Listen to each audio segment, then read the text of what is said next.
Auzubillahiminash-shaitanir-rajim. Bismillahir-rahmanir-rahim. This is Dawa Shariar Khan from the platform of CSS Brainwave. I belong to the 48th CTP and currently educated in Audit and Account Service. I welcome to all of you once again on this platform and particularly in the orientation session of exclusive English essay batch that is going to be our 8th batch. Mashallah. So, what we are going to cover in this orientation session. But first of all, as I mentioned in every orientation session, in the start of every orientation session, that what are the objective of this session? पहले तो हमें ये पता होना चाहिए कि हमारे जो है वो इस सेशन के ऑब्जेक्टिव क्या है. देन हम देखेंगे कि हम इसमें क्या कवर करेंगे. पहले ऑब्जेक्टिव को हम क्लैरिफाई कर देंगे. So the first objective of this orientation session is to get you realize the importance of English essay. और फिर आपको बताया जाए, 3 चीजों का आंसर आपको दिया जाए. What to prepare, how to prepare and how to improve your writing of English essay. क्या प्रिपेयर करना है, कैसे प्रिपेयर करना है या कहां से प्रिपेयर करना है, और फिर अपने आप को कैसे इंप्रूव करना है. इन 3 क्वेश्चंस के आपको जवाब दिए जाए. The reason behind that, because there is no syllabus of English essay. जिस तरह करंट अफेयर्स, पाकिस्तान अफेयर्स या इस्लामियात या कोई और ऑप्शनल सब्जेक्ट है, एक सिलेबस है सीएसएस के अंदर या पीएमएस के अंदर. अनफॉर्चुनेटली कोई ऐसे का ऐसा कोई सिलेबस नहीं है जहां पे आपको लिखा हो कि भाई ये टॉपिक पढ़कर आ जाओ या ये टॉपिक कवर करके आ जाओ, इस बुक से कर आ जाओ तो आपका ऐसे हो जाएगा. ऐसा कोई सिलेबस मौजूद नहीं है. That is why it is imperative to get the answer of these 3 questions: what to prepare, how to prepare, and how to improve. On the second stage, आपको पूरा एक रोड मैप दिया जाए, एक पूरी स्ट्रेटेजी बताई जाए ताकि आप इन 3 चीजों को अच्छी तरीके से कवर करें. And in the final stage, the students who are going to register themselves in this 8th exclusive batch, तो उनको पूरा एक जो है वो स्केड्यूल बताया जाए कि किस तरह आप अगर ये प्लेटफॉर्म ज्वाइन करेंगे तो इस प्लेटफॉर्म के तहत आपकी तैयारी कैसे कराई जाएगी. तो सिंपल ये मकसद है. There is no the objective is not to compel you to join this batch या to criticize the other institutions or other teachers. कोई ऐसा मकसद नहीं है. सब लोग अच्छा पढ़ा रहे हैं, सब लोग बेहतर पढ़ा रहे हैं. How we are different from the others ये मैं आपको बता दूंगा. और जो नए भी बच्चे ज्वाइन करना चाह रहे हैं, कम से कम ये मेरा आप लोगों से प्रॉमिस है. ओरिएंटेशन सेशन में मैं ये बोलता हूं कि अगर आपने आज 30-40 मिनट अपने टाइम, इंपॉर्टेंट टाइम के इस सेशन को दिए हैं, इस जो है वो प्लेटफॉर्म को दें, देन इट्स माय रिस्पांसिबिलिटी कि आज के सेशन से आप लोग कुछ ना कुछ जो है वो गेन करके उठें. So without wasting any time, we are going to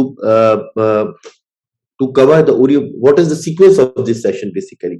सबसे पहले हम salient features of this batch देखेंगे, इस बैच के salient features क्या हैं. Then हम अपने 3 important सवाल ढूंढने की कोशिश करेंगे. What to prepare, how to prepare, and how to improve.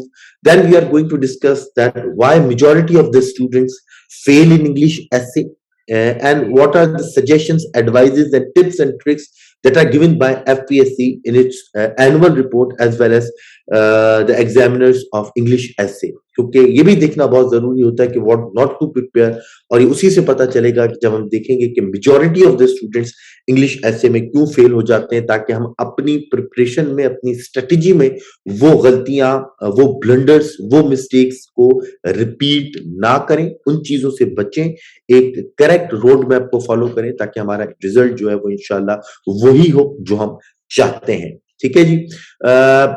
आखिरी पॉइंट, फिर हम अपने प्रेजेंटेशन की तरफ चले जाएंगे. ये बात याद रखिएगा कि the 2 papers of English, the first one is English essay and the second one is English Precis and Composition, is do and die as far as the exam of CSS is concerned. अगर आपने ये 2 paper ऊपर वाले पास कर लिए, 80% काम आपका आसान हो जाता है. ठीक है.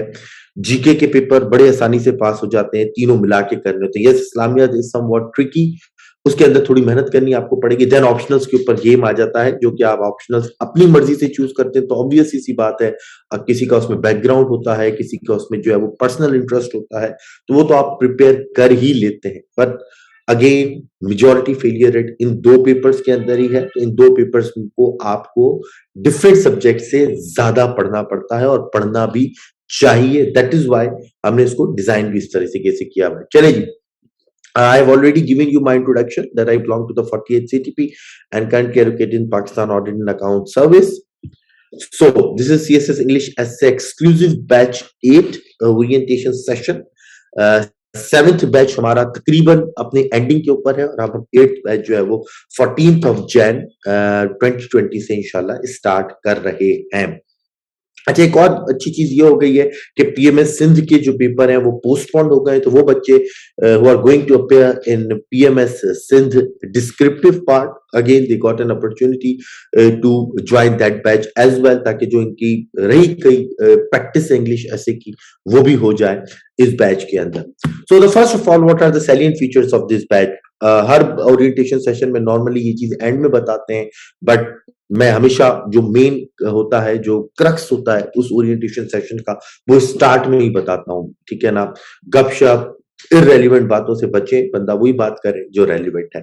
तो salient features of the batch काफी बच्चों को पता भी होगा, it is a 3 month long course. ऐसे के अलावा हमारा कोई भी कोर्स इतना बड़ा नहीं होता, आइदर 1 month और 2 month का कोर्स होता है, but as far as English essay is concern, it is a 3 month long course, 12 week course. और वो 12 वीक कोर्स को डिजाइन ही इस वजह से किया गया है कि हम जो है उसके अंदर 12 वीकली मॉक्स को लें, 12 थीम्स को कवर करें, और उसके अंदर हमारे लेक्चर्स कितने होंगे? तकरीबन 30+ लेक्चर्स होंगे।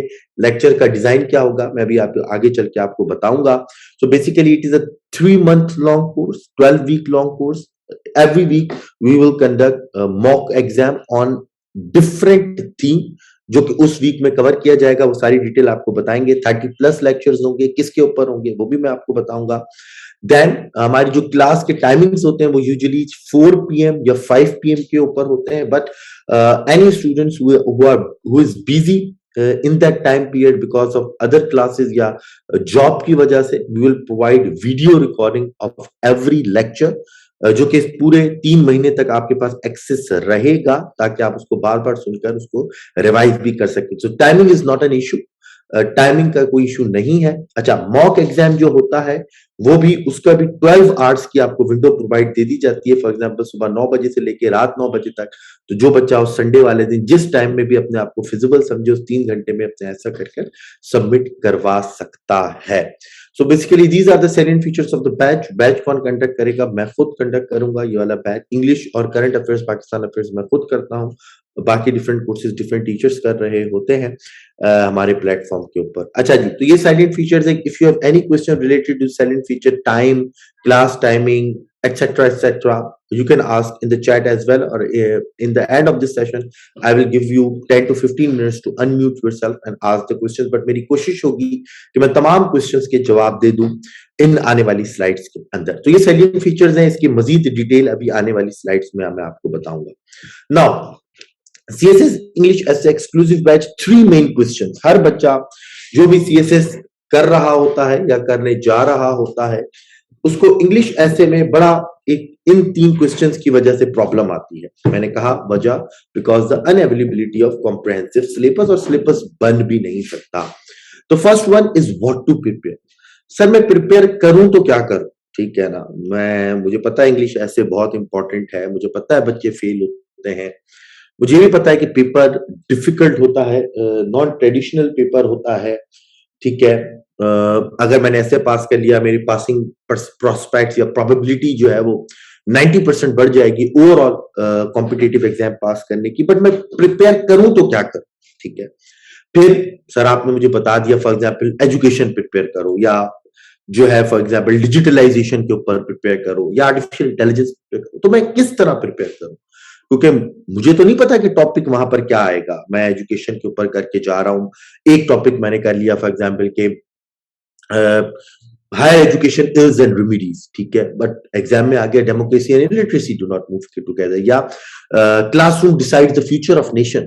तो मैंने तो एक टॉपिक प्रिपेयर किया था और मैं समझ रहा था कि एजुकेशन पे कोई भी टॉपिक आ जाए मैं शायद कर लूंगा, बट डायमेंशन ही डिफरेंट आ गई, और शायद जो मैंने तैयार किया अगर कोई भी डायमेंशन आ जाए, मैं वही लिखकर आ जाऊंगा तो मैं तो फेल हो जाऊंगा, ठीक है ना। क्योंकि we have to write according to the topic, we have to write relevant arguments, relevant statistics, relevant proofs, अगर इररेलेवेंट चीजें लिखकर I just to deceit your examiner, तो आप बिल्कुल फेल हो जाएंगे। तो किस तरह उसको प्रिपेयर करो।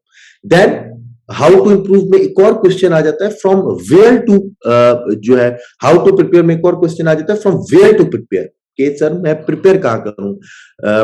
There are lot of books available in the market in the form of guides, different academies की बुक्स है, क्या मैं वहां से प्रिपेयर करूं। और अगर मैं वहां से प्रिपेयर करता हूं तो मेरा जो आर्ग्यूमेंट है वो बेसिकली क्लीशे हो जाएगा, कॉमन प्लेस हो जाएगा, एक ऐसा आर्ग्यूमेंट होगा जो हर एक के पास होगा, ठीक है ना। तो why should examiner give me passing marks, क्योंकि एग्जामिनर को तो वो चीज चाहिए जो मेरी अपनी रिसर्च हो, जो मेरा अपना आर्ग्यूमेंट हो, जो मेरा अपना प्रूफ हो। अगर मैं गाइड से ही प्रिपेयर करूं तो जो है मैं कैसे पास हो पाऊंगा। अगर मैं गाइड से प्रिपेयर नहीं करता, then what are the sources, what are the platforms where I can get relevant data, जहां पे मेरा टाइम भी जाया ना हो, क्योंकि रिसर्च में बड़ा टाइम जो है वो लगता है। अगर मैं जो हूँ वो 100 पेज डाउनलोड कर रहा हूं तो उसमें से शायद 10 से 15 पेज मेरे काम के, 95 पेज काम के नहीं होंगे। और अगर मैं 100 के 100 पेज पढ़ने के बाद इस पॉइंट पे पहुंच रहा हूँ कि सिर्फ मेरे 15 पेज काम के, तो मेरा टाइम जो इस टाइम पर है, पेपर होने वाले हैं अगले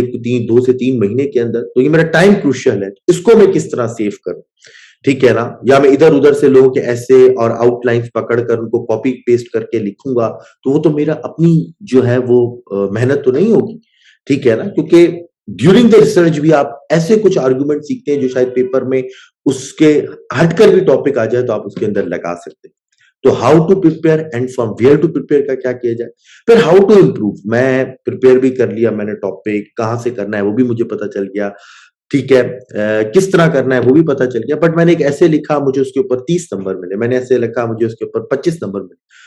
अब मैं उसको इम्प्रूव कैसे करूं, मेरी डेफिशिएंसीज क्या है उस ऐसे के अंदर, मुझे किन एरियाज पे काम करना है। क्या मेरा कॉम्प्रिहेंशन ऑफ टॉपिक का मसला है, इंट्रोडक्शन का है, बॉडी पैराग्राफिंग का है, कंक्लूजन का है, फ्लो का है, ट्रांजिशन पैराग्राफ्स का है, ये मुझे कौन बताएगा, ठीक है ना। तो ये 3 से 4 क्वेश्चंस हैं, इसी के रिवॉल्व आपकी इंग्लिश ऐसे की स्ट्रेटेजी जो है वो सराउंड करती है। Around all these 4 questions, your preparation of English essay revolves, and our whole exclusive batch, which is 8, is basically based on these 4 basic questions. जो हमारा पूरा डिजाइन है, आर्किटेक्चर है इस पूरे कोर्स का, इसकी जो बेस है वो इन्हीं 4 क्वेश्चंस के ऊपर है। कि at the end of this batch ना सिर्फ आपको ये पता हो व्हाट टू प्रिपेयर, बल्कि वो चीज आपने प्रिपेयर भी की हुई हो, हाउ टू प्रिपेयर पता हो कैसे प्रिपेयर करना है, वेयर टू प्रिपेयर के साथ साथ आपके पास रेलिवेंट मटेरियल भी हो, और आपको अपना पता हो कि मेरे पास कौन से एरियाज है जिसमें मुझे काम करना है, और पहले मॉक के बाद 12वें मॉक में आपने उस पर काम करके अपनी जो परफॉर्मेंस है उसको ऊपर किया हुआ, ठीक है जी। ये 4 बेसिक क्वेश्चन है जिसके ऊपर हमारा बैच या कोर्स बेस्ड कर रहा है। आइए 1 बाय 1 इसको हम करते हैं, ताकि वो बच्चे जो शायद कोर्स ज्वाइन नहीं भी कर पा रहे उनको भी इन चीजों का पता हो। ऑब्वियस इस बात है, प्रैक्टिस और बाकी सारी चीजें जो है वो हम कोर्स में ही करेंगे। अच्छा, उससे पहले शायद मैंने पिछली स्लाइड्स के ऊपर एक पॉइंट मिस कर दिया जो आप लोगों के जो है वो समझने का था। The last point, that basic English knowledge is the only condition to get registration in this batch. ये मैं हमेशा, खासतौर पर जो एक्सक्लूसिव बैच होता है उसमें मैं हमेशा कहता हूं कि the basic English language skills आपके पास होने चाहिए। And what I mean of basic English language, basic English knowledge, I mean tenses, the knowledge of tenses, ठीक है। आपकी जो बेसिक इंग्लिश रिटन स्किल्स है वो आपके पास होनी चाहिए, ठीक है। यू नो प्रेजेंट टेंस कहाँ यूज करना है, पास्ट कहाँ यूज करना है, फ्यूचर टेंस कहाँ यूज करना है, पास्ट के साथ पास्ट, पहला सेंटेंस का स्टार्ट अगर पास्ट टेंस में तो आगे वाला सेंटेंस भी पास्ट टेंस में होता है, ठीक है। तो ये बेसिक नॉलेज होनी चाहिए। A person who do not know how to write a sentence in an English language, then this batch is not for him or her. ये बैच फिर उसके लिए नहीं है, सॉरी टू से दैट। फिर उसके लिए पहले उसको ग्रामर पे काम करना है या बेसिक लैंग्वेज पे काम करना है। फिर उसके लिए कंपोजिशन का बैच है, इंग्लिश कंपोजिशन में, जिसमें पूरी ग्रामर के ऊपर काम किया जाता है, चाहे वो टेंसेस हो, नरेशंस हो, पंक्चुएशंस हो, प्रीपोजिशन हो, ठीक है। इसके अलावा आर्टिकल्स हो, कंडीशनल सेंटेंसेस हो, तो वो बैच उसके लिए। ये बैच उसके लिए उस एक स्टूडेंट के लिए who know the basic skills of English language, but he or she doesn't know about the art of English essay. उसको इंग्लिश लिखना आती है, ठीक है ना, इंग्लिश का सेंटेंस भी लिख लेता है, ऑल्दो एक्सप्रेशन वीक हो सकती है जो कि ग्रेजुअली इंप्रूव हो जाएगी with the passage of time, with practice, जब उसको फीडबैक मिलेगा तो एक्सप्रेशन इंप्रूव हो जाएगी, बट सेंटेंस को लिखना आता है basic, but he or she doesn't know about the art of English essay. कि भाई इंग्लिश essay सर मुझे नहीं पता, अंग्रेजी आप मुझसे लिखवा लें, शायद मैं क्वेश्चन भी आपको लिख के दे दूं या दे दूंगी, लेकिन मुझे ऐसे का नहीं पता कि what to prepare, how to prepare, from where to prepare and how to improve. So this is the batch of a course of English essay, not English composition. ये अपनी बात ध्यान में रखिएगा। इसमें शायद हम आर्ग्यूमेंट्स के ऊपर ज्यादा फोकस करेंगे, एसे के आर्गुमेंटेशन के ऊपर ज्यादा फोकस करेंगे, कॉम्प्रिहेंशन ऑफ टाइटल के ऊपर ज्यादा फोकस करेंगे, how to cover the each theme from different facets, from different dimensions, उसको ज्यादा कवर करेंगे और उसमें डिफरेंट चीजें उस पर काम कीजिएगा। ऑब्वियसली फीडबैक में आपको लैंग्वेज के ऊपर भी दिया जाएगा, लेकिन बेसिक लैंग्वेज होना जरूरी है if you want to get maximum benefit from this batch. अच्छा जी, पहले सवाल की तरफ आते हैं जी, what to prepare.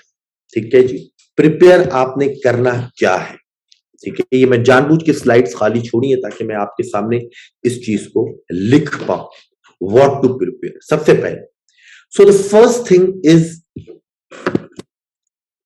The technical requirement of English essay.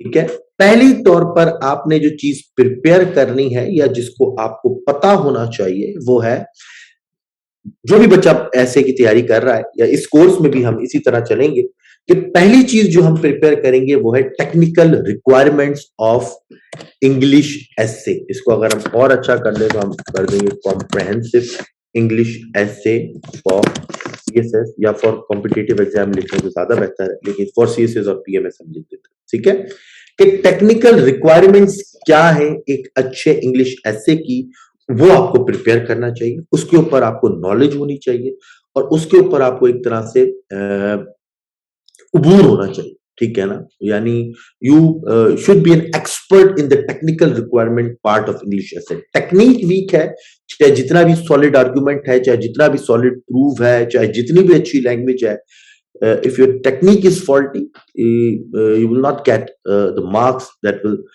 get you to cross the line of English essay. ठीक है जी, अच्छा, तो टेक्निकल रिक्वायरमेंट में सबसे इंपॉर्टेंट पार्ट या सबसे इंपॉर्टेंट चीज जिसपे हम सबसे पहली क्लास भी लेते हैं और सबसे इंपॉर्टेंट चीज भी है वो है comprehension of the title of. सबसे पहली चीज जो आपने सीखनी है या इस कोर्स में जिसमें पहली क्लास भी होगी वो है टाइटल ऑफ एन इंग्लिश एसे। मैं पहले भी कहता हूं, इस बैच में भी कहूंगा कि majority of the students fail in English essay. Those students who practice, those students who invest their time, energy and money, but they fail not because they do not know the technical requirements of English essay, because they fail to comprehend the title of an essay. वो title को comprehend नहीं कर पाते कि भाई title को मैं समझकर उसको किस तरह ब्रेक करूंगा और किस तरह प्रोपोर्शनेट वाइज उसके अंदर मैं आर्गुमेंट्स करूंगा। फॉर एग्जांपल 2016 में ऐसे आता है जी, crisis of good governance in Pakistan, needs for reforms and institutional building. अब ये जो ऐसे है crisis of good governance in Pakistan, need for reforms and institutional building. अब बच्चों ने क्या किया, किसी ने गुड गवर्नेंस तैयार किया हुआ था, पूरा गुड गवर्नेंस पे लिखकर आ गया, आखिर में 2-3 पैराग्राफ रिफॉर्म्स और इंस्टीट्यूशनल बिल्डिंग पे लिख दिया। किसी ने सिर्फ क्राइसिस की बात कर दी, किसी ने causes of crisis of good governance in Pakistan, उसका जो है वो इम्पैक्ट्स क्या है और उसके सॉल्यूशंस क्या है गुड गवर्नेंस के, वो लिख कर आए। बट इसका मतलब आपने टाइटल समझा ही नहीं। ठीक है, अगर इस टाइटल को आप समझेंगे तो there are 3 parts of this title, crisis of good governance, reforms and institutional building, and you have to write your arguments in proportionate of this 3 parts. ठीक है, यानी 30% आपका क्राइसिस के ऊपर होगा, 30% आपका रिफॉर्म्स पर होगा, 30% आपका स्ट्रक्चर के ऊपर, इंस्टीट्यूशनल स्ट्रक्चर बिल्डिंग के ऊपर होगा, 10% आउटलाइन, इंट्रोडक्शन और कंक्लूजन। हाँ, 19-20 हो सकता है, 32-33% आप कर सकते हैं, लेकिन इस तरह होगा। ये नहीं होगा कि 10 पैराग्राफ जो है वो आपके 12 पैराग्राफ जो है वो गवर्नेंस क्राइसिस के ऊपर है, 2 पैराग्राफ रिफॉर्म्स पर और 3 पैराग्राफ इंस्टीट्यूशनल बिल्डिंग। वो देखकर ही आपका ऐसे फेल हो जाएगा। ठीक है ना, वो आपका ऐसे देखकर ही जो है वो ऐसे वहां पर फेल हो जाएगा कि भाई ये तो बच्चे ने जो है वो टाइटल समझा ही नहीं, ठीक है ना, इसको तो पता ही नहीं है लिखना किस तरीके से।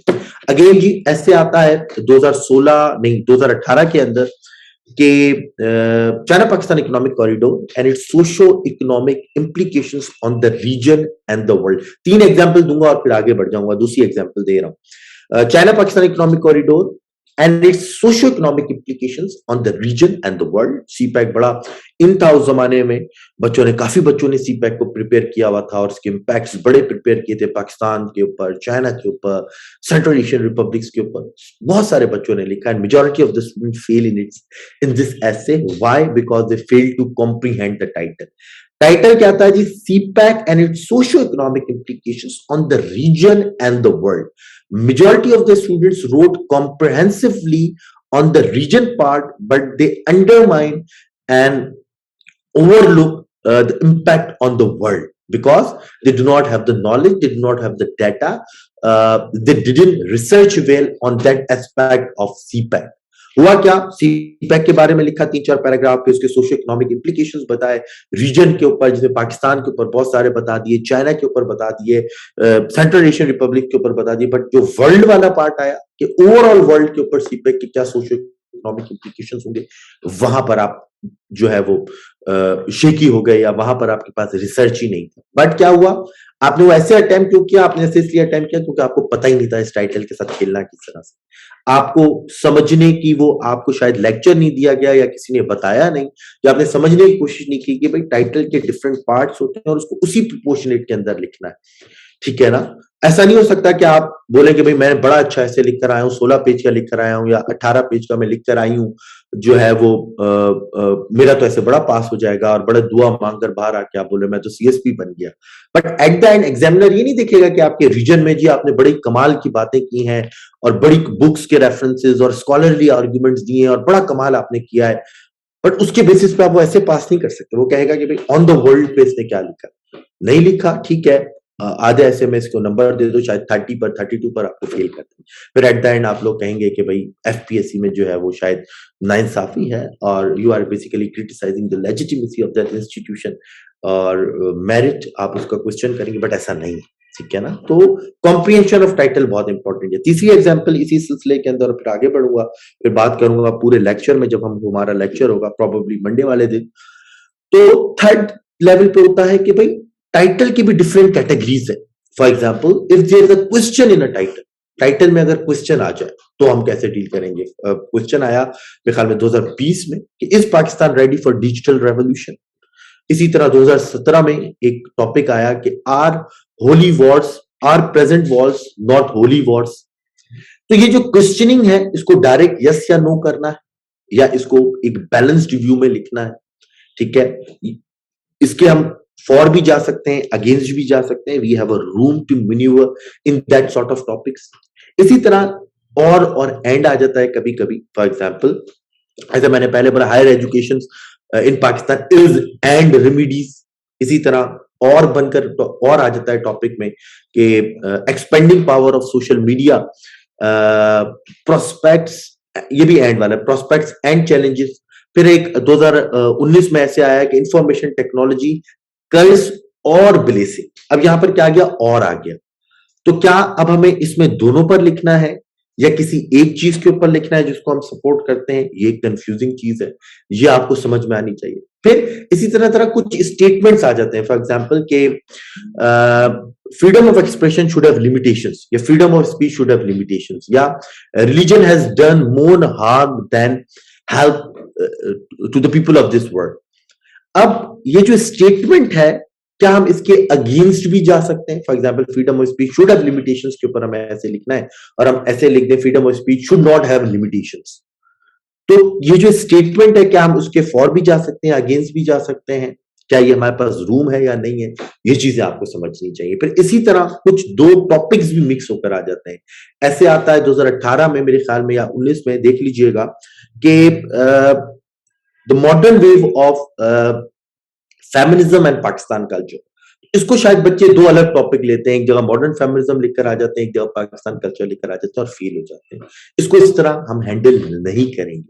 कहने का मकसद यह है, in a nutshell I am going to sum up this argument that comprehension of a title of English essay is absolutely necessary at the first stage, and there are many categories of the title that usually occur in a final exam, and you have to know, you have to understand all these basic categories so that you can write in a comprehensive way in an exam. कहीं ऐसा ना हो कि इतनी सारी practice के बाद, इतनी सारी टाइम लगाने के बाद, पैसे खर्च करने के बाद आपको पता ही ना हो कि क्वेश्चन को किस तरह डील करूं, और आ जाए तो क्या करूं, स्टेटमेंट आ जाए तो क्या करूं।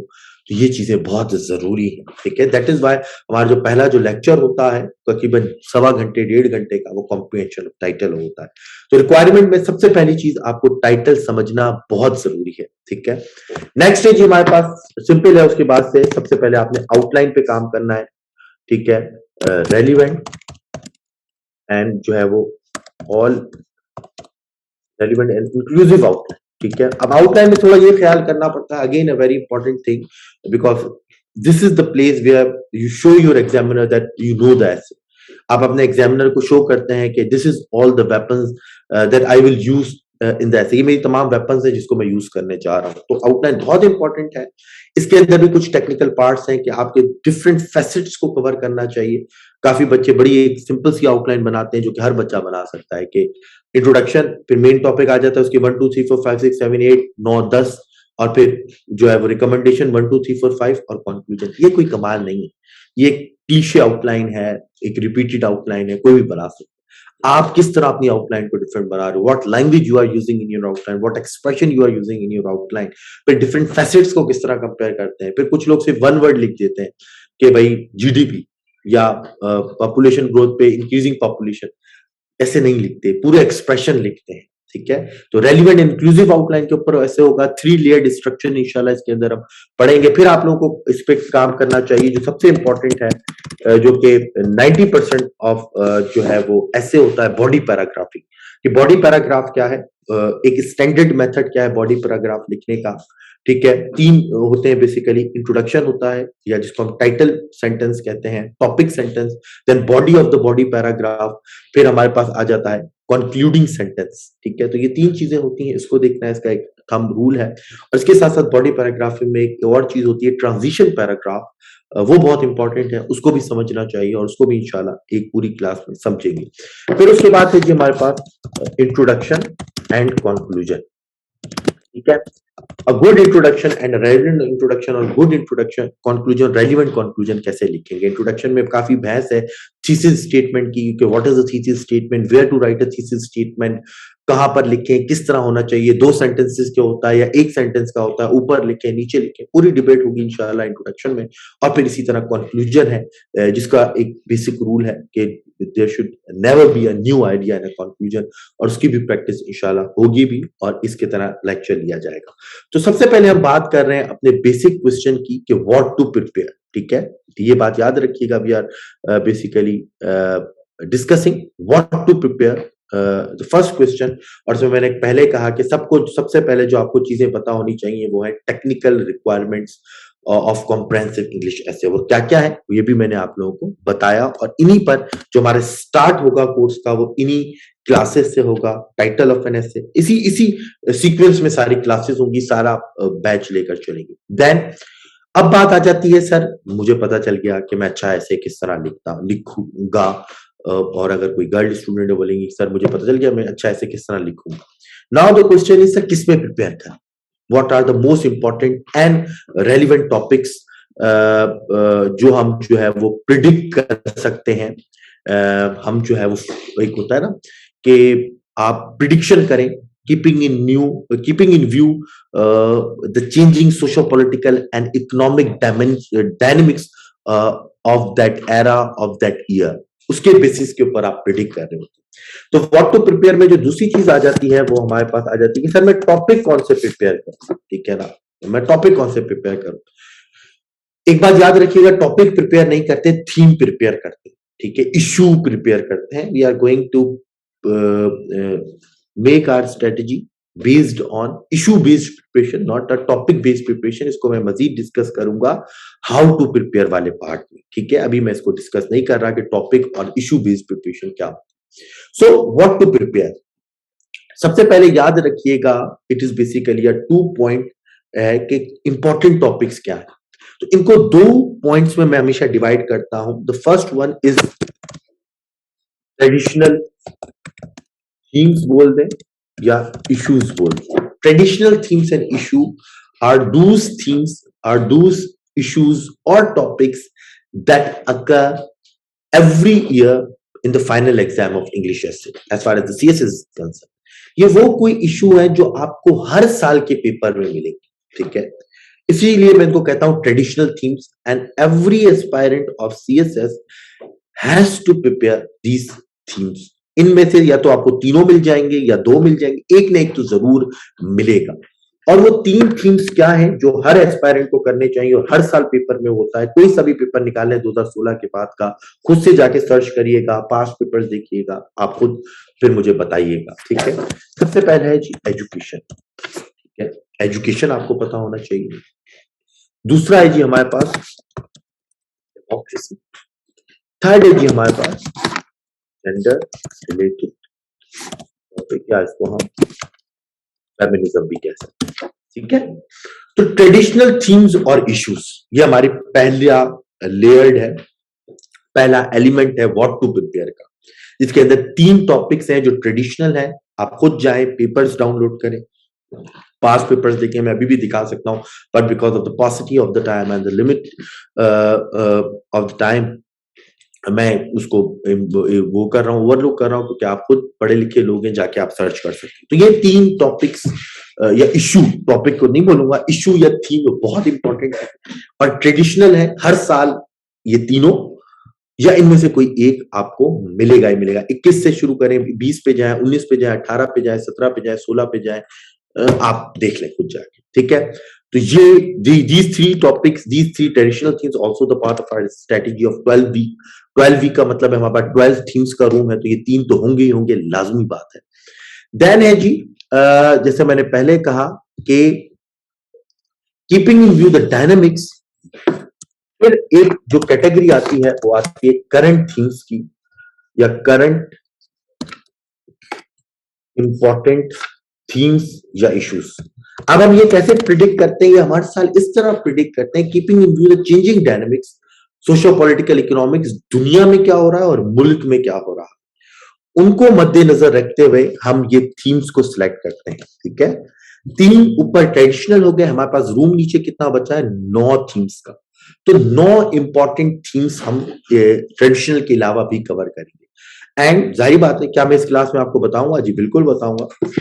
वो नहीं है कि सिर्फ ओरिएंटेशन सेशन है तो इंपॉर्टेंट बातें छुपा लो और सिर्फ जो है वो बोलते हैं ना, ऑल ग्लाइटर्स आर नॉट गोल्ड। तो जो चमकी हुई चीजें हैं, लस्टर है, वो शो करो और फिर अट्रैक्ट करो और फिर बाद में चीजों को बताओ, ऐसी कोई चीज नहीं है। बिकॉज ये तो मुझे पता नहीं है, या आप खुद से प्रिपेयर करें, हमारे से प्रिपेयर करें, आपको ये चीजें पता होनी चाहिए। तो करंट इंपॉर्टेंट थीम्स, अगर in my view, in my research, in my reading, जितना भी मैं पढ़ता हूँ, रीड करता हूँ, चीजों को पढ़ता हूँ, अगर इस साल का सबसे इंपॉर्टेंट, अगर आप मुझसे पूछेंगे करंट इंपॉर्टेंट थीम क्या है जो प्रिपेयर करना चाहिए, और शायद हम उसी से स्टार्ट करेंगे अपना मॉक एग्जाम भी फर्स्ट वीक में, वो है the paradigm shift of Pakistan from Jio politics to geo economics, ठीक है। हमारा जो पहला टॉपिक है, जो शिफ्ट है, मैं इसको आपको दिखा भी दूं, इसमें से फिर मैं कॉपी पेस्ट कर दूंगा ताकि जल्दी जल्दी चीजें हो जाए, जो मैंने खास आप लोगों के साथ भी शेयर किया था, लेकिन शायद जिन बच्चों के पास ना हो तो वो देख लेंगे।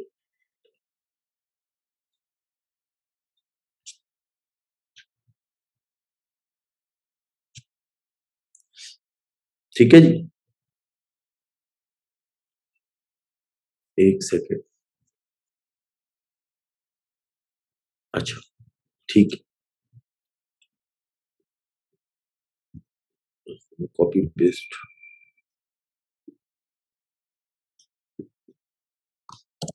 जब मैं लिख ही लेता हूं, ठीक है। क्या है जी, पाकिस्तान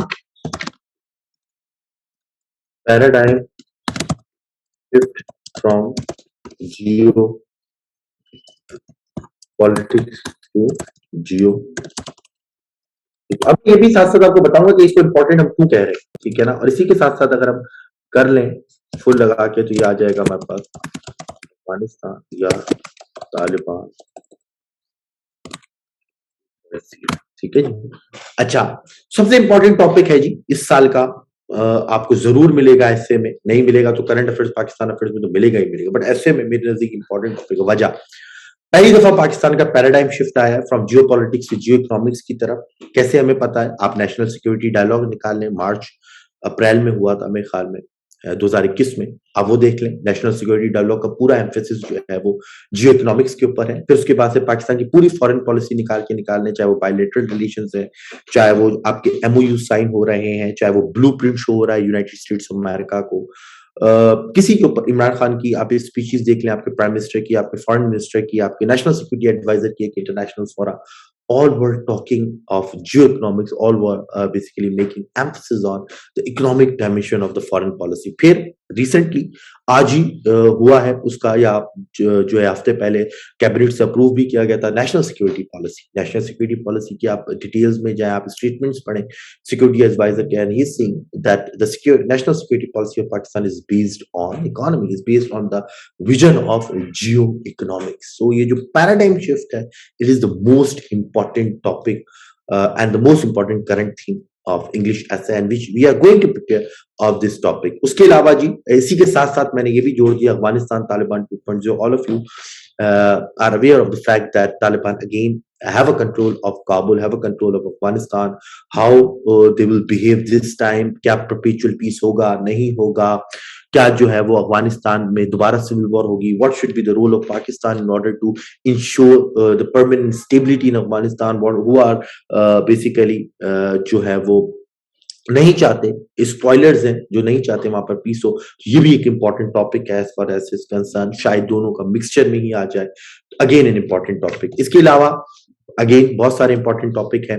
पैराडाइम शिफ्ट के बाद अगर आप मुझसे पूछेंगे कि दूसरा इंपॉर्टेंट टॉपिक कौन सा है, मैं कहूंगा आपको क्लीन एंड ग्रीन एनर्जी, ठीक है, क्लीन एंड ग्रीन एनर्जी, या फिर इसके साथ साथ मैं आपको बताता भी चलूं, या हम इसको कर लें ग्लोबल जीरो इमिशन, या फिर हम अगर इसको आसान जबान में लिखना चाहें ताकि बच्चों को समझ में आ जाए, वो है क्लाइमेट चेंज। बहुत इंपॉर्टेंट टॉपिक है, बहुत सारी बुक्स भी आई, बिल गेट्स की बुक को न्यूयॉर्क टाइम्स ने बेस्ट करार दिया, how to avoid a global climate disaster. उसके अलावा COP26 हुई ग्लासगो के अंदर, बहुत सारे कंट्रीज ने प्लेज किया कि 2035 तक हम जो है कोल की यूजेज को कम कर देंगे, 2050 तक हम ग्लोबल जीरो को अचीव कर लेंगे, होगा नहीं होगा, अगेन इंपॉर्टेंट डिबेट।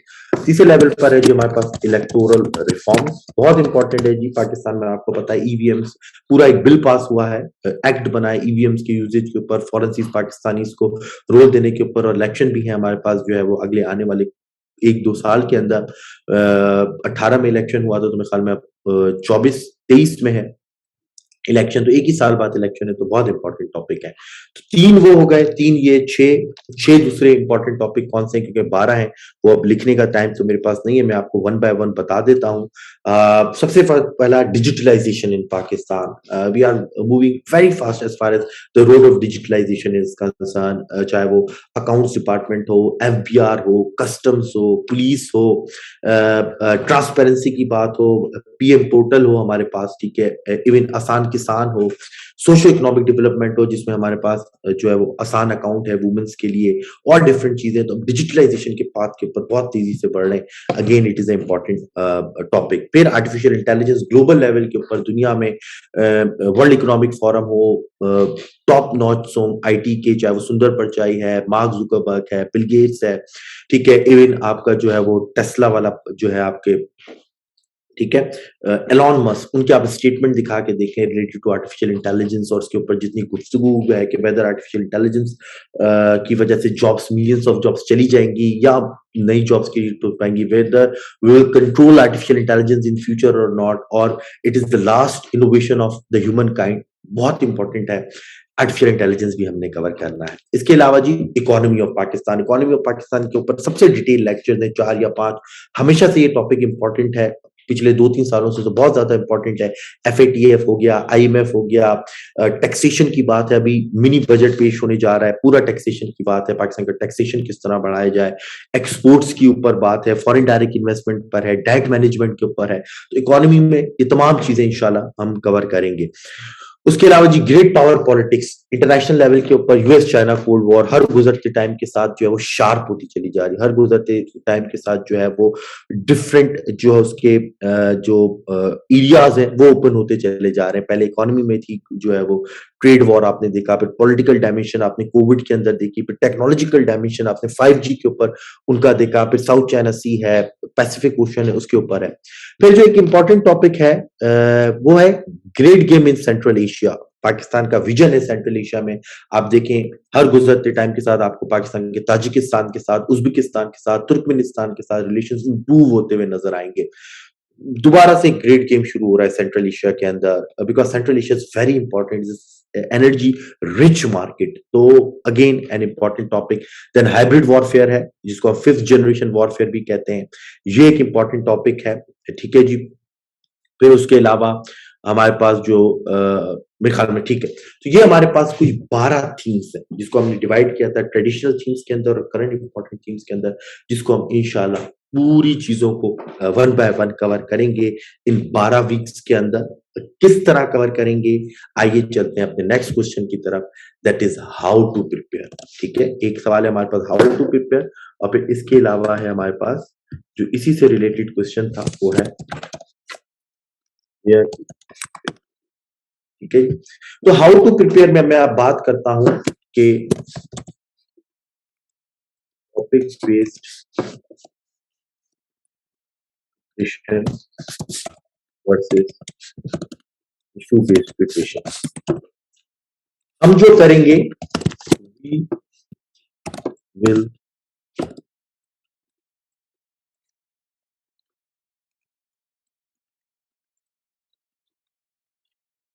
ठीक है, हम बेसिकली इशू बेस्ड प्रिपरेशन करेंगे। अच्छा, टॉपिक बेस्ड प्रिपरेशन क्या है? फॉर एग्जांपल आपने देखा कि भाई सर ने ये इंपॉर्टेंट टॉपिक्स बताए, एजुकेशन है, आपने एजुकेशन के ऊपर कोई और टॉपिक लिया, जैसा कि मैंने बताया higher education rules and remedies, आपने उस पर ऐसे तैयार किया, उस पर लिखा, चेक कराया, अच्छे नंबर आ गए। आप दूसरी थीम के ऊपर बढ़ गए, डेमोक्रेसी। डेमोक्रेसी के ऊपर आपने एक टॉपिक उठाया, democracy and illiteracy do not move together, उस पर आपने ऐसे तैयार किया, आपने ऐसे चेक करा, नंबर आप तीसरी थीम के चले गए, जेंडर रिलेटेड टॉपिक फेमिनिज्म, उस पर आपने टॉपिक उठाया, modern feminism and Pakistan culture, prepare किया, चेक कराया, देन आप मूव कर गए। It is a disaster strategy, because जो आपने टॉपिक प्रिपेयर किया है वो तो टॉपिक आएगा ही नहीं पेपर। मोस्ट प्रॉब्ली 90% चांसेस है, 95% मिनट चांसेस है वो टॉपिक नहीं आएगा। ठीक है, डिफरेंट टॉपिक आ सकता है, डिफरेंट डायमेंशन आ सकती है। ठीक है, 1 मिनट मुझे दीजिएगा।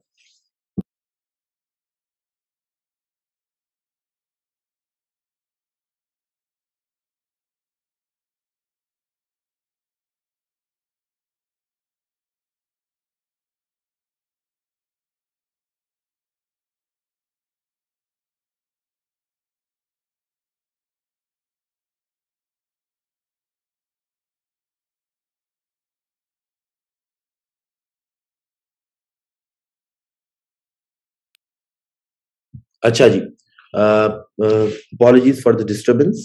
अच्छा, आई am talking about the topic based, तो इस तरह वो डिजास्टर स्ट्रेटेजी, क्योंकि एग्जाम में तो बिल्कुल जो है वो चेंज डायमेंशन आएगी। तो हम किस पे प्रिपेयर करेंगे? हम करेंगे इशू बेस्ड प्रिपरेशन। अब इशू बेस्ड प्रिपरेशन क्या होती है कि भाई कोई भी आप एक इशू उठाए and try to cover that issue from the maximum dimension, although we are humans and we do not cover that issue from all dimensions, वो हम कवर कर ही नहीं सकते। 100% ऑल डायमेंशन से तो कवर नहीं हो पाएगा, क्योंकि अगर 100% कवर करने का तो सिर्फ वही टॉपिक हो पाएगा और दूसरे थीम्स नहीं हो पाएंगे। So maximum dimensions important, relevant according to that year, that era, that time, उसके हिसाब से हम प्रिपेयर करते हैं। फॉर एग्जाम्पल, अगर मैं अभी आपकी जगह हूं और मैं एजुकेशन को प्रिपेयर करने जाऊं, सबसे इंपॉर्टेंट डायमेंशन जो मुझे उसकी लगती है वो डिजिटल एजुकेशन है, ऑनलाइन एजुकेशन है, जो मैं प्रिपेयर करूंगा। फिर जो मुझे इंपॉर्टेंट उसकी एक डायमेंशन लगती है कि जो इंपॉर्टेंट है वो है सिंगल नेशनल करिकुलम। मैं उसको भी प्रिपेयर करूंगा कि यार मुझे एजुकेशन पे या तो वो कोविड से पेंडेमिक से कनेक्ट करके डिजिटल एजुकेशन या ऑनलाइन एजुकेशन पे क्वेश्चन दे सकता है, या वर्चुअल एजुकेशन जिसको हम कहते हैं, या वो सिंगल नेशनल करिकुलम पे दे सकता है, क्योंकि it is a hot topic as far as the domestic politics and domestic socio economic dynamics are concern. तो ये दूसरी डायमेंशन हो। फिर तीसरी डायमेंशन के ऊपर मैं ट्रेडिशनल वे पे चला जाऊंगा कि भाई जाहिर बात है एजुकेशन कवर कर रहा हूँ तो उसकी मुझे प्रॉब्लम्स, उसके मुझे सॉल्यूशंस, उसके कॉजेस तो पता होने चाहिए। तो कॉजेस, प्रॉब्लम्स और सॉल्यूशंस भी कवर कर लूंगा।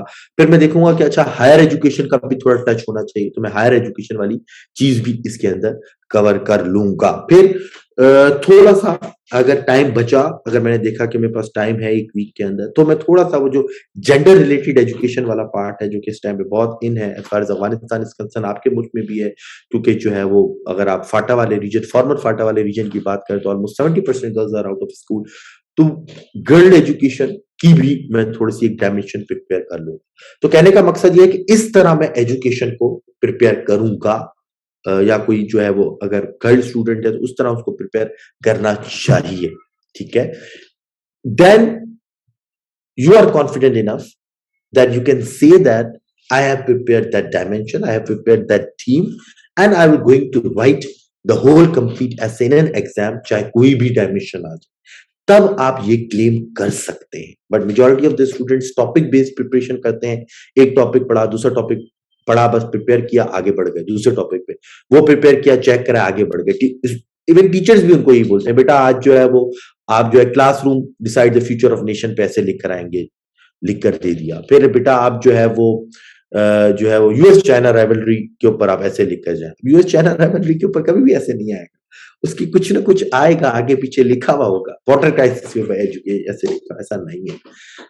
थीम बेस्ड प्रिपरेशन होती है, डिफरेंट डायमेंशंस कवर करते हैं। दैट इज व्हाई मुझे अक्सर बच्चे कहते हैं सर हम आपको रोज ऐसे दें या एक दिन के बाद आपको ऐसे चेक कराएं तो आप चेक करें। मैं कहता हूं कि you can not write an essay on alternate days. If you are writing an essay on alternate मींस आपको वो उसकी स्ट्रेटजी नहीं पता, आपको फिलोसफी ऑफ इंग्लिश ऐसे पता ही नहीं है। ठीक है, एक थीम की डिफरेंट फैसेट से कवर करने के लिए at least you need 6 to 7 days. ठीक है, मैं तो 14 डेज कवर करता था, बट क्योंकि टाइम कम है और हमने थीम भी इस तरह रखा है कि हमारे पास 12 वीक्स है और हर वीक में एक थीम कवर करना है, तो आपके पास तकरीबन आप 5 to 6 डेज देंगे, रोजाना 3 घंटे, तब जाके आपकी एक थीम की डिफरेंट फैसेट्स, डिफरेंट डायमेंशन, उसके डिफरेंट एंगल्स कवर होंगे।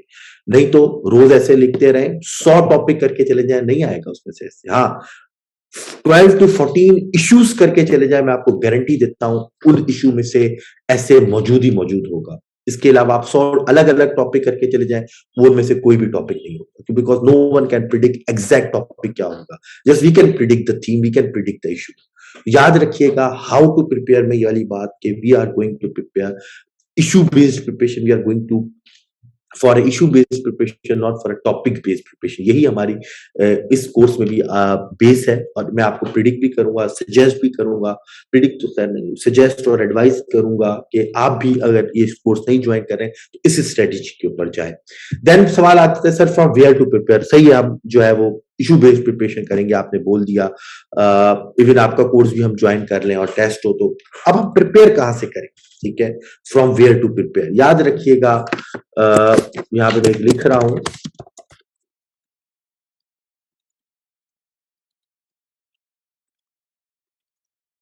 ठीक है। अभी एकेडमीज का मतलब हमारा भी प्लेटफॉर्म शामिल, even I am talking about the CSS brainly as well, कि अगर हम भी आपको कोई गाइड बुक देना कि भाई ये गाइड है, इसमें ऐसे लिखे हुए आउटलाइन है और इसमें पैराग्राफ है, इसको ऐसे प्रिपेयर कर लो, वो बुक फॉलो नहीं करेंगे। Never consult a guide book of different academies. ये जो गाइड बुक्स है डिफरेंट एकेडमीज, ये हजारों बच्चों के पास होती हैं, वही आर्गुमेंट होता है, बेसिकली रूट लर्निंग हो रही होती है, रटा मार के जाते हैं और वही एज इट इज उतार देते हैं। एग्जामिनर को पता है कि आपने कहां से लिखा है, वो 1000 कॉपियां चेक कर चुका होगा जब आपकी बारी आएगी। तो ये तो नहीं करना। फिर आपने क्या करना है, हाँ, ऑनलाइन सोर्सेज के ऊपर जाना है। ठीक है, ऑनलाइन सोर्सेज में डिफरेंट आपके पास सोर्सेज है, मैं यहाँ पे बता भी देता हूँ। ठीक है, इसके अलावा हमारे पास SDPI के नाम से हमारे पास इंस्टीट्यूट है। पिलडेट एक गुड प्लेटफॉर्म है। ठीक है, पिलडेट एक गुड प्लेटफॉर्म है। फिर इवन JWT का मैगजीन एक अच्छी चीज होगी, आपको हमारे मैगजीन में काफी अच्छी चीजें मिल जाएंगी। ठीक है। फिर आपके पास ये तो मैं आपको पाकिस्तानी सोर्सेज बता रहा हूँ, डॉन आर्टिकल्स आप लिख लें, ठीक है। एनडीयू पे आपको गुड सोर्स मिल जाएगी, तो institute of strategy state Islamabad, SDPI, बिल्डैट, magazines, Dawn, NDU national defence university. अगर आप इंटरनेशनल मीडिया की तरफ जाएंगे तो फॉरेन पॉलिसी, ठीक है, foreignpolicy.com पे आपको अच्छा मटेरियल मिल जाएगा। पैराडाइम शिफ्ट के नाम से एक वेबसाइट है, वहां पे आपको अच्छा मिल जाएगा, paradigmshift.com। इसके अलावा फॉरेन पॉलिसी के अलावा फॉरेन अफेयर्स है, बट फॉरेन अफेयर्स के आर्टिकल्स बहुत कॉम्प्रिहेंसिव होते हैं, पढ़ने। फिर बुक्स को भी आप कंसल्ट कर सकते हैं, फॉर एग्जाम्पल क्लाइमेट चेंज पे बिल गेट्स की बुक है, न्यू बुक भी आई है, द न्यू मैप के नाम से। डिफरेंट बुक्स है ग्लोबलाइजेशन पे, ये जो मेरे पास भी पड़ी 10 lessons for a post pandemic world, इसका इंपॉर्टेंट है। पर सवाल ये पैदा होता है कि if do you have time for that, क्या आपके पास। फिर इसमें मैं ये भी लिख देता हूँ कि यूट्यूब के ऊपर लेक्चर्स भी हैं लोगों के, वो भी आप सुन सकते हैं। But the main question is do you have time for that. अगर आप एक थीम कवर करने जा रहे हैं and you have 6 days to cover, 7 days के ऊपर तो मॉक टेस्ट है, ठीक है, और आपको देना भी है। अगर आप खुद से भी प्रिपेयर करें तो हफ्ते में एक ऐसे लिखना है, तभी जाके ऐसे पास होगा, टाइम कम है। तो क्या आप इन तमाम सोर्सेस को कंसल्ट करके इनमें से रेलिवेंट डेटा एक्सट्रैक्ट कर कर उस गिवन फ्रेम में 6 दिन में आप क्या काम कर सकते हैं? The answer is no, it is humanly impossible. मैं करता रहता हूँ, मैं अपनी प्रिपरेशन में भी किया था। हाँ, 14 to 15 days या 16 days में आप कर सकते हैं। 6 days is not enough, 6 days are not enough basically. तो फिर क्या करें सर, आप कर रहे हैं, फिर हम क्या करें? ठीक है, अच्छा, जो बच्चे खुद से प्रिपेयर कर रहे हैं तो वो तो फिर देंगे 15 से 20 दिन एक थीम को, because they do not have any other choice. But फिर इस क्या है ऑल्टरनेट, क्या है ऑल्टरनेट चीज? ये है कि ये जो हम कोर्स करने जा रहे हैं, जो कि 8th बैच है हमारा, इसके अंदर हम क्या करेंगे? Basically we will give you all relevant material, ठीक है। हम जो है आपको इन पूरी सोर्सेस से निकाल के जो रेलिवेंट मटेरियल है वो हम आपको देंगे। नाउ द क्वेश्चन, सर आप तो 7th बैच में भी मटेरियल दे चुके हैं, 8th बैच में भी मटेरियल दे चुके हैं, तो how could we differ ourselves from the previous students or from the upcoming students? The question is, very few students read all the material, ठीक है। बहुत कम जो मेहनती बच्चे होते हैं वो तमाम मटेरियल पढ़ते हैं, कि बहुत ज्यादा मटेरियल होता है। फिर उसमें से आप आर्ग्यूमेंट्स क्या चीज एक्सट्रैक्ट कर रहे हैं, इट्स अप टू यू, ठीक है ना। फॉर एग्जांपल अगर मैं ये बुक पढ़ रहा हूँ 10 lessons for a post pandemic world, ठीक है, और मैं आपको भी बोलूं या आप सब लोग को बोलूं ये बुक पढ़ें, और फिर हम एक जगह सब लोग आके बैठे ना एंड वी स्टार्ट डिस्कसिंग, तो शायद हर किसी के आर्ग्यूमेंट्स डिफरेंट होंगे, because it is a very comprehensive book, ठीक है। या आप अगर हाँ इसकी जगह मैं आउटलाइन बना के दे दूं, सबको बोलूं रट कर आ जाओ, सबकी एक जैसी होगी। So there is a difference. Research paper को पढ़ने में, कॉम्प्रिहेंसिव आर्टिकल पढ़ने में, ठीक है, बुक्स के चैप्टर पढ़कर खुद रेलिवेंट डेटा एक्सट्रैक्ट करने में, और एक रटी रटाई बात पढ़ने में फर्क है। तो we will give you the all relevant material, और इसके साथ साथ we will provide you all relevant lectures, ठीक है। जो मेरे अपने लेक्चर्स है, रेलिवेंट एंड कॉम्प्रिहेंसिव लेक्चर, जो कि बिल्कुल अपडेटेड है, वो भी आपको प्रोवाइड किया जाएगा। पहले जो मैं आपको से जो बच्चे ज्वाइन करेंगे उनसे जो रिक्वेस्ट होगी कि पहले आप लेक्चर सुने, क्योंकि जो ये 1.5 घंटे का लेक्चर होगा ना, इसमें शायद 5 रिसर्च पेपर्स की बात कवर हो चुकी होंगी, तो वहां पर आपका टाइम सेव हो जाएगा। 1-1.5 घंटे में आपको वो तमाम आर्ग्यूमेंट्स, फैक्ट, फिगर्स मिल जाएंगी जो शायद उसमें ना हो। हाँ, for extra reading, for the crucial arguments, you have to read that material as well. अब इन चीजों से होगा क्या? जाहिर बात है, आप टाइम इन्वेस्ट कर रहे हैं, पैसे इन्वेस्ट कर रहे हैं, तो अब यहाँ पर क्या होगा कि ये जो 2 चीजें आपको मिल जाएंगी, आपका टाइम सेव हो जाएगा। वो टाइम आप जो है वो अपनी स्टडी में लगा सकते हैं। बी मोहम्मद हसन, मैं आपको कह रहा हूं कि अगर you will prepare 12 to 14 themes, it will more than enough, ठीक है ना। मोर देन इनफ हो जाएगी, क्योंकि मैं आपको कह रहा हूं कि आप जाएं, सिर्फ आप जाके पास्ट पेपर्स देखें तो आपको ये जो मैंने बताए हैं ना, ये ट्रेडिशनल थीम्स हर साल इन तीनों में से एक थीम या एक से ज्यादा थीम मौजूद होता है।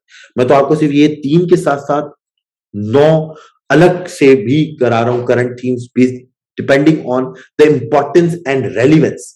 ये नहीं है कि किसी ने मुझे बता दिया, ये खुद से मैंने सिलेक्ट किया, और मैंने इसकी आपको प्रूफ भी दिया है कि जियो पॉलिटिक्स, जियो इकोनॉमिक्स इंपॉर्टेंट क्यों है, एनर्जी वाला इंपॉर्टेंट क्यों है, इकोनॉमी वाला इंपॉर्टेंट क्यों है। एग्जामिनर और कहीं से तो नहीं लाएगा ना, एग्जामिनर भी इसी सोसाइटी में रहता है ना, इसी कम्युनिटी का हिस्सा है, इसी मुल्क का हिस्सा है, तो उसको पता है क्या चीजें चल रही हैं। और पेपर भी इसी साल का है। अच्छा, पेपर तो पुराने साल का नहीं है। अच्छा, तो ये तमाम चीजें आपको प्रोवाइड की जाएंगी ताकि आपका टाइम सेव हो। पहले आपने लेक्चर सुनना है, फिर मटेरियल पे जाना है। मैं आपको थोड़ा सा दिखा भी देता हूं।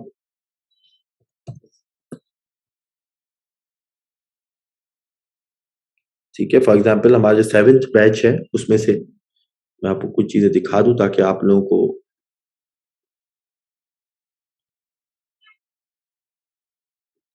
अच्छा, English exclusive.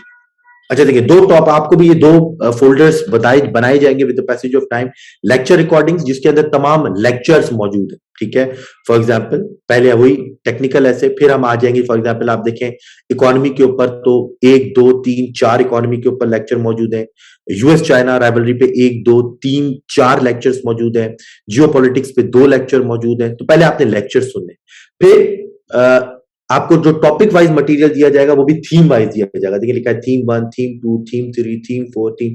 For example theme 9 देखें जो कि अभी रिसेंटली, तो ये आपको एक रीडिंग मटेरियल भी प्रोवाइड किया जा रहा है from different sources. Foreign affairs से भी है, जो है इसके अलावा बिल्डैक से भी डाटा उठाया हुआ है, ISSI से भी उठाया हुआ है।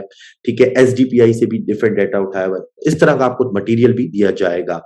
ठीक है, क्लाइमेट चेंज अगर आप देख लें तो अगेन क्लाइमेट चेंज के ऊपर भी डाटा है, जिसमें बुक भी है बिल गेट्स की, उसमें कौन से चैप्टर पढ़ने हैं ये भी मैं आपको बता दूंगा। एजुकेशन के ऊपर भी आपको जो है वो डाटा यहाँ पर नजर आ रहा है। ठीक है, देन फॉरेन पॉलिसी और हाइब्रिड वॉरफेयर भी अगर आप देख लें, 5th जनरेशन वॉरफेयर, तो उसको भी आपको डाटा मिलेगा। तो ये चीज हो गई हमारे पास तीसरी चीज, फ्रॉम वेयर टू प्रिपेयर। ठीक है, ठीक है। तो पहली चीज हमारे पास क्या थी, व्हाट टू प्रिपेयर, उस पर मैंने आपको चीजें बताई। देन हाउ टू प्रिपेयर, उस पर बात की, theme based preparation, issue based preparation. Then बात की सोर्सेस क्या है, उस पर बात की, जिन्हें खुद करना है, वेल एंड गुड, जो ज्वाइन करना चाह रहे हैं उनको भी मैंने बताया। Then how to improve, sir मैंने कवर कर लिया, आपका दिया हुआ मटेरियल भी मैंने कर लिया, लेक्चर भी कर लिया, खुद से कर लिया, सब चीजें भी कर ली, ऐसे भी कर लिया, चेक कर। देन हाउ व्हाट, ऐसे मैंने प्रिपेयर कर लिया, लिख भी लिया, अब मैं इम्प्रूव कैसे करूंगा।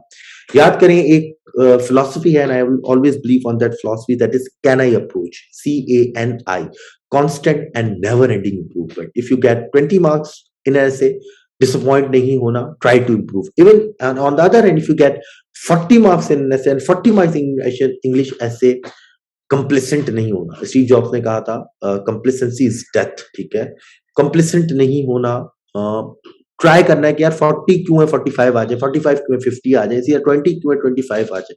तो इम्प्रूवमेंट, इम्प्रूवमेंट कैसे आएगी हमारे पास, फीडबैक। ठीक है, टू द पॉइंट फीडबैक के साथ, जो कि हर ऐसे का आपको पिछले अगले ऐसे से पहले important to the point feedback मिल जाएगा आपकी डेफिशिएंसीज के साथ। वो किस तरह का फीडबैक है वो भी मैं आपको दिखा देता हूं, ताकि जो भी रही कई कसर है या कंफ्यूजन है वो भी आपकी दूर हो जाए। यहाँ पे मेरे पास फीडबैक्स होंगे मॉक एग्जाम में, मॉक 1 मॉक 2 आपके सामने लिखा है, अगर आप मॉक 1 में जाएंगे। अच्छा, यहाँ पे फीडबैक नहीं होगा। अच्छा, 1 मिनट मुझे दे, मैं यहाँ से आपको फीडबैक दिखा देता हूँ।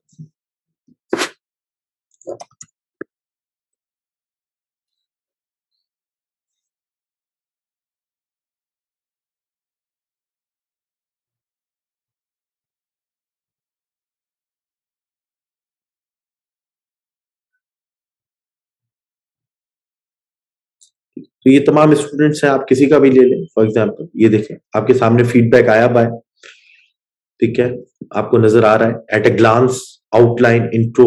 ठीक है, फिर अगर आप आगे भी देखें, ये आपके सामने है पूरा फीडबैक। एक सेकेंड, ये देखिए, इसी तरह मैं बैच मॉक 2 निकाल लूं, अगर मेरे पास हो तो रिसेंट भी मॉक निकाल सकता हूं मैं।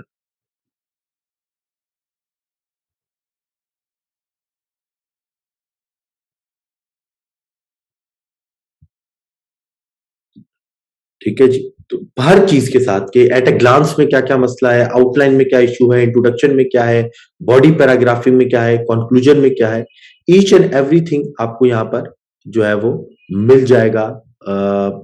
जो आपका क्या बोलते हैं फीडबैक है। ठीक है ना, थोड़े और भी फीडबैक मैं अगर दिखाना चाहूँ आपको।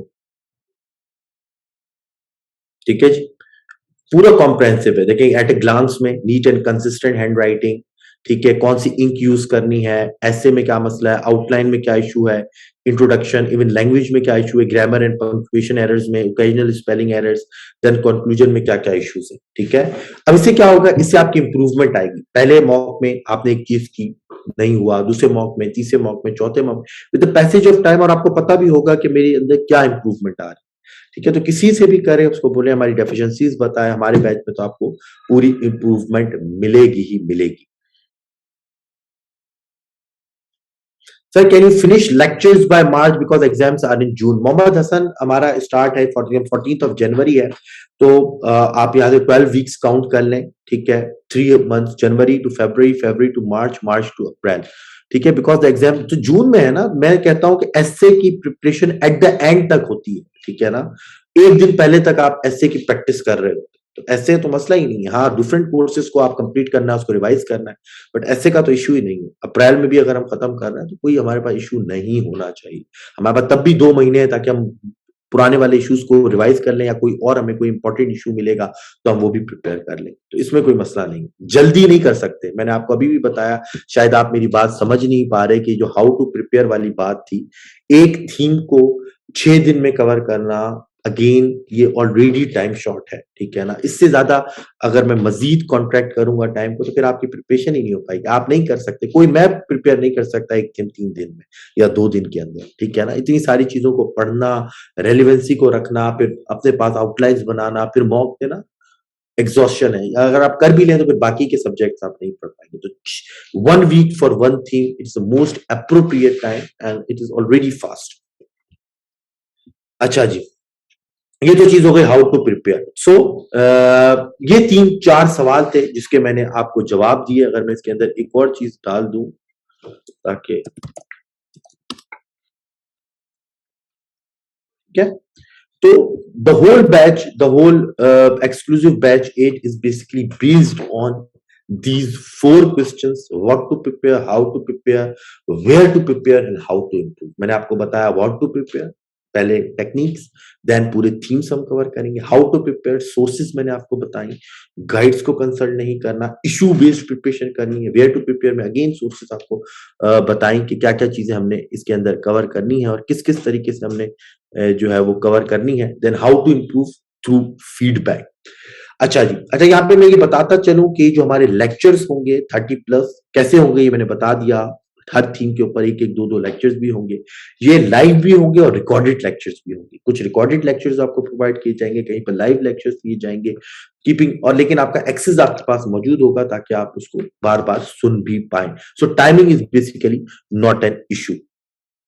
अच्छा जी, लास्ट हर एक को पता है, फ्रॉम जो है वो मंडे हमारी पहली क्लास है, मंडे को हमारी फर्स्ट क्लास है। If you want to enroll yourself in that batch, मैं अपना यहाँ पे व्हाट्सएप नंबर लिख देता हूँ, काइंडली आप मुझे मैसेज करें, ठीक है। किसी को कोई भी इशू है वो भी आप मुझसे डिस्कस कर सकते हैं, regarding fees, regarding timing, regarding schedule, regarding exam, feel free to ask me. ये मेरा नंबर है। मंडे को हर हाल में ये सेशन स्टार्ट है, फर्स्ट क्लास है कॉम्प्रिहेंशन ऑफ टाइटल की, जितनी जल्दी हो सके रजिस्ट्रेशन करवा लें। अच्छा, लास्ट पार्ट आज के ओरिएंटेशन सेशन का is related to the examiner reports and the failure, reasons of failure. मैंने कहा था कि again it is important because again one Steve Jobs said that what not to do is as important as what to do। पहले part of the lecture में discuss किया what to do, and the second part of the lecture we are going to discuss what not to do, so that we can shield ourselves from the failure, we can avoid the failure by getting uh, wisdom or by getting experience from others जो कि fail हो चुके हैं, ठीक है। और ये जो चीजें डिस्कस करने जा रहा हूँ, reasons of failures, is basically in the backdrop of examiners report, और उसको भी मैं बताऊंगा। फेलियर के सबसे बड़े रीजन, सबसे पहले पैनिक और लैक ऑफ कॉन्फिडेंस है, ठीक है। स्टूडेंट्स जो है मेरे ख्याल में शायद बच्चे इंटरेस्टेड नहीं है, that is why they are going. जब आप लोग इंटरेस्टेड नहीं हो ना कि बस सर बस अब बोर हो रहे हैं, लेक्चर खत्म कर दे, मैं ऑन द पॉइंट लेक्चर खत्म कर दूंगा, ठीक है ना। I am not going to drag this lecture to make you bore, but again ये मैं बता रहा हूँ कि आप लोगों के फायदे की है। बट अगेन जैसे ही बोर हो, कोई भी बच्चा मुझे यहाँ पे लिख दे and I am going to end that lecture, ठीक है जी। अच्छा, सबसे पहला panic and lack of confidence students despite good preparation despite good English language skills, arguments, language, research, they do not have confidence कि हम पास कर सकते हैं CSS, ठीक है ना? वो पैनिक कर जाते हैं ऐसे का पेपर देख के. They consider the ground of English essay as an क्या बोलना चाहिए इसको, इनसरमाउंटेबल टास्क, ठीक है, अनकनकर्ड टेरिटरी, एक ऐसी टेरिटरी जिसको कॉन्कर किया ही नहीं जा सकता, इनसरमाउंटेबल टास्क है, ठीक है, उसको हम अचीव कर ही नहीं सकते. तो अगर आप इस माइंडसेट से जाएंगे, no matter how much you prepare, no much how much time and money you invest in your preparation, आप पास नहीं कर सकते. सिंपल है, ठीक है. कॉन्फिडेंस जरूरी है, अपनी प्रिपरेशन के ऊपर कॉन्फिडेंस जरूरी है, बिलीव जरूरी है कि जो मैं पढ़ रहा हूँ या जो मैं पढ़ रही हूँ यही चीज मुझे पास कराएगी. और जिन लोगों ने सीएसएस पास किया वो भी इंसान है, वो भी स्टूडेंट है, उन्होंने भी प्रिपरेशन की है. सो ये कोई रॉकेट साइंस नहीं. तो पहली. दूसरी चीज फ्लॉ इन प्रिपरेशन, ठीक है. पूरी चीज जो मैंने फर्स्ट हाफ में भी डिस्कस की, बच्चों की प्रिपरेशन में फ्लॉ होता है. सबसे पहले लैंग्वेज एरर्स होते हैं, उसके बाद टाइटल नहीं समझ पाते, ठीक है, आउटलाइन सही नहीं होती, टू द पॉइंट नहीं होती, इंट्रोडक्शंस में मसला होता है, बॉडी पैराग्राफ में टेक्निकल इशू होता है, कंक्लूजन में इशू हो रहा होता है. फिर आर्गुमेंट्स होते हैं, उसका प्रूफ नहीं होता. अगर आप आर्गुमेंट देते हैं, for example SNC will basically increase the national integration in Pakistan, but what is the argument? If this is the argument, what is the proof? Proof क्या है, ठीक है ना? अगर आप बोल रहे हैं कि Pakistan is basically has fulfilled almost all the conditions given by Financial Action Task Force, but इसके ऊपर आप पूरा पैराग्राफ कंक्लूड नहीं कर सकते. You have to give proof, you have to give fact or figure or example or quotation or something, the reference of any report to substantiate your argument, which basically bore the testimony that जो आपने बात कही है वो बात सही है. आप कह रहे हैं Pakistan population is burgeoning with each passing year. क्या प्रूफ है आपके पास? क्या आप बता रहे हैं कि 2.4% एनुअल रेट है, 1998 में इतनी पॉपुलेशन थी, अभी इतनी है, 2030 में जाके, 2050 में जाके क्या होने वाली है, और किस तरह ये पॉपुलेशन एक्सक्लूजन है.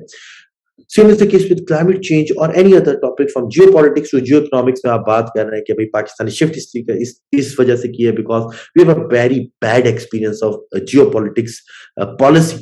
ये तो लिख दिया, क्या बैड एक्सपीरियंस है, क्या प्रूफ है आपके पास, किस बेसिस के ऊपर आप ये कह रहे हैं? नहीं है, आप ऐसे पास नहीं कर सकते. 15 नंबर पर, 12 नंबर पर, 18 नंबर पर फेल हो जाएंगे, ठीक है. तो आर्गुमेंट्स होना जरूर के साथ साथ प्रूव होना जरूरी, वो रिसर्च से आता है, वो बच्चों के पास नहीं होता. तो पहली चीज लैक ऑफ कॉन्फिडेंस, दूसरी चीज flaw in preparation, and third one is time management issues, ठीक है. या प्रैक्टिस, पहली चीज होती है प्रैक्टिस. प्रैक्टिस नहीं किया, आप पहली दफा ऐसे जाके लिखेंगे, टाइम मैनेजमेंट का इशू हो जाएगा, फेल हो जाएंगे. 3 घंटे में आप ऐसे लिख ही नहीं पाएंगे, ठीक है. And last but not the least, feedback नहीं होता आपके पास कि मैं गलती क्या कर रहा हूं या मैं गलती क्या कर रही हूं. अगर मैं नहीं कर पाऊंगा तो मैं फेल हो जाऊंगा. तो ये तमाम चीजें हैं जो बच्चे नहीं कंसीडर करते हैं, सिर्फ अंग्रेजी अंग्रेजी अंग्रेजी अंग्रेजी करते रहते हैं. रैनन मार्टन, माइकल स्वान, थॉमसन और ये और ग्रामर के अंदर करते रहते हैं. बट ग्रामर आपको अंग्रेजी ऐसे पास नहीं कराएगी, no much how good your English language is, but until and unless you will know the philosophy of English essay, dynamics of English essay. English essay is not the exam of English language, it is an exam of argumentation. मैं हमेशा कहता हूँ ऐसे एक ऐसा exam है जिसमें आप अपने आप को एक वकील कंसीडर करें, and you are basically standing in front of the judiciary and you have to build your case by giving arguments. आपको अपना केस बिल्ड करना है कि जो मेरा क्लाइंट है इसने ये जुर्म नहीं किया, ये जुर्म किया है, ये जो सामने बंदा खड़ा है, और उसके हक में आप आर्गुमेंट्स भी देते हैं और फिर आप एविडेंस भी देते हैं. लैंग्वेज का पेपर कंपोजिशन का है जिसमें grammar, punctuation, articles, analogies, conditional sentences वगैरह चेक होते हैं. उसके बेसिस के ऊपर ऑल्दो आपकी लैंग्वेज तो सही हो ही चुकी होगी, अब यह है कि आप गेम किस तरह करते हैं, आर्गुमेंटेशन किस तरह करते हैं, उसका पेपर है जो बच्चे शायद नहीं समझ पाते. एफपीएससी की रिपोर्ट में देख, फिर अगेन मैंने कहा क्रैम नॉलेज गाइड से रट्टा मार के रूट लर्निंग से जाते हैं, खुद से रिसर्च नहीं करते, क्वालिटी मटेरियल नहीं पढ़ते. आप देख लें एफपीएससी की report 2018, crammed knowledge, repetition of stereotypical information. मैं हमेशा कह रहा हूँ हाउ टू प्रिपेयर में भी मैंने आपको यही कहा था कि do not consult any guide book, do not consult any outline written either in magazine or given by any academy. वो आउटलाइन बनी बनाई उसको रटा मारने का फायदा नहीं. यस, उससे सीखे, उसके आर्गुमेंट्स को यूज कर सकते हैं अपनी लैंग्वेज के अंदर. एसेंशियल्स ऑफ कॉम्प्रिहेंसिव एसे का जो है वो आपके पास नॉलेज नहीं होती, जो मैंने आपको बताई टेक्निकल पार्ट के अंदर. क्वालिटी ऑफ स्टैंडर्ड एसे में क्या क्या चीजें होनी चाहिए 2017 में देखें. The standard essay was examined on the footing of argumentation, content, language and intellectual signifier. ठीक है, आर्गुमेंट के साथ साथ कंटेंट और इंटेलेक्चुअल सिग्निफाई कि कितना अच्छा कंटेंट है आपका.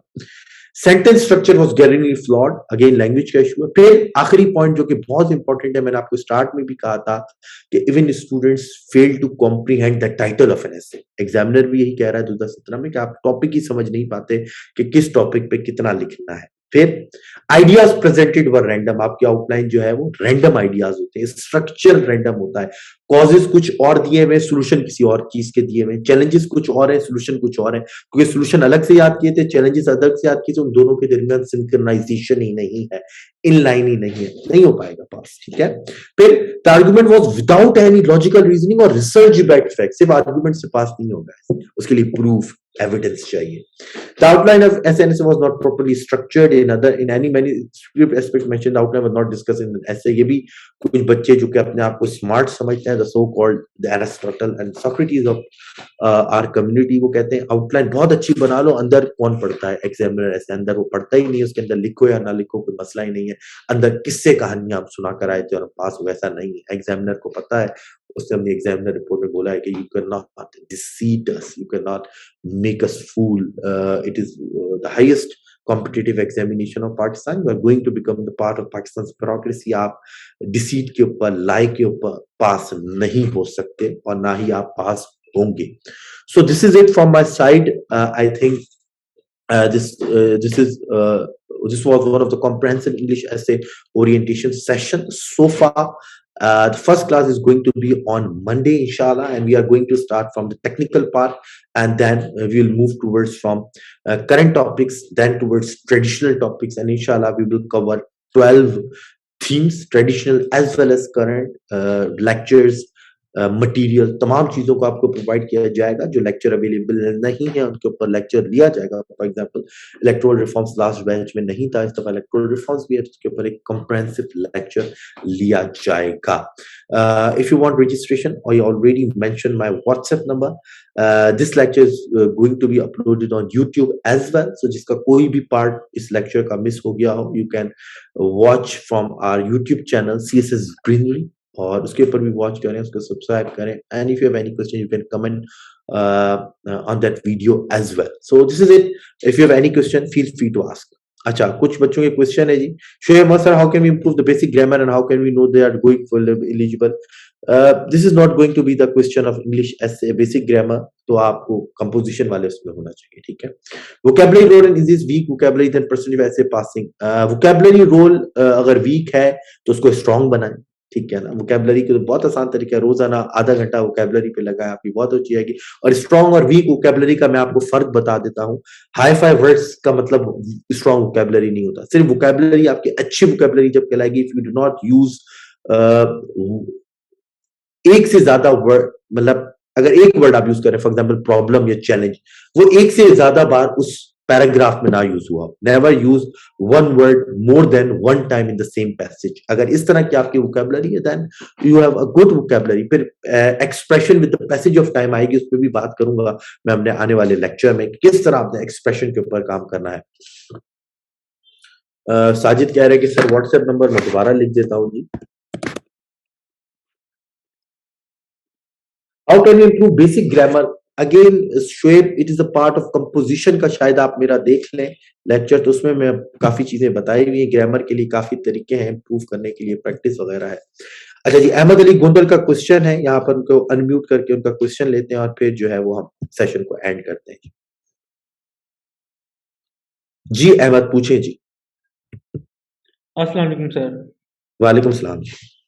सर ये पूछना था कि जो डेमोक्रेसी का टॉपिक है ये ट्रेडिशनल थीम्स में आता है, तो इसमें जी. जब इलेक्टोरल रिफॉर्म्स हैं तो हम्म, उसमें भी तो कम होके आ सकता है, क्योंकि ये डायरेक्टली वो बिल्कुल आ सकता पूछ सकता है ना कि इलेक्टोरल रिफॉर्म से डेमोक्रेसी किस तरह स्ट्रेंथन हो सकती है. बिल्कुल बिल्कुल आ सकता है, बिल्कुल आ सकता है. बिल्कुल आपने सही कहा कि करंट और डेमोक्रेसी के टॉपिक को मिक्स कर देता है. काफी दफा एजुकेशन और डेमोक्रेसी के टॉपिक को मिक्स कर देता है. ठीक है ना. जी, और कि democracy will decide the future of nation या democracy and literacy do not move together. बिल्कुल वो आ सकता है. ठीक है. लेकिन इलेक्टोरल रिफॉर्म इसलिए अलग से मैंने लिखा है क्योंकि सिर्फ इलेक्टोरल रिफॉर्म्स की भी बात कर सकता है. ठीक है, मिक्स होकर भी आ सकता है. तो वेल ठीक है, आप सही कह रहे हैं. और आपका कोई क्वेश्चन? मेरे ख्याल में ठीक है। इफ यू किसी और का कोई क्वेश्चन है तो पूछें। I think all the question ठीक है, तमाम लोगों के क्वेश्चन हो चुके हैं। अब हम एंड करते हैं। ठीक है सर, अगर अभी से तैयारी स्टार्ट करें तो पॉसिबल है इस बार अटेम्प्ट दे दें, क्यों नहीं दे सकते? मैंने बताया तो 12 थीम्स हम 3 महीने में कवर करेंगे ऐसे में, और 12 के 12 आप ऐसे भी लिखेंगे। इससे अच्छी तैयारी आपकी क्या हो सकती है? ठीक है सर, तो इससे अच्छी ऐसे की तैयारी आपकी नहीं हो सकती। ठीक है जी, चलिए थैंक यू सो मच जी। इंशाल्लाह we will meet on Monday. आपके पास आज का दिन है, सैटरडे का दिन है, संडे का दिन है टू गेट रजिस्ट्रेशन। काफी बच्चों को एंड में याद आता है, बट होता क्या है कि फिर 3 से 4 मॉक्स उनके मिस हो जाते हैं। If you are paying the exact amount of fees that other students are paying, तो यू हैव टू अटेम्प्ट या टेक ऑल 12 मॉक्स, अपना नुकसान ना करो। ठीक है जी, चलिए थैंक यू सो मच। इंशाल्लाह we'll meet on Monday. Till then अल्लाह हाफिज़ एंड टेक केयर।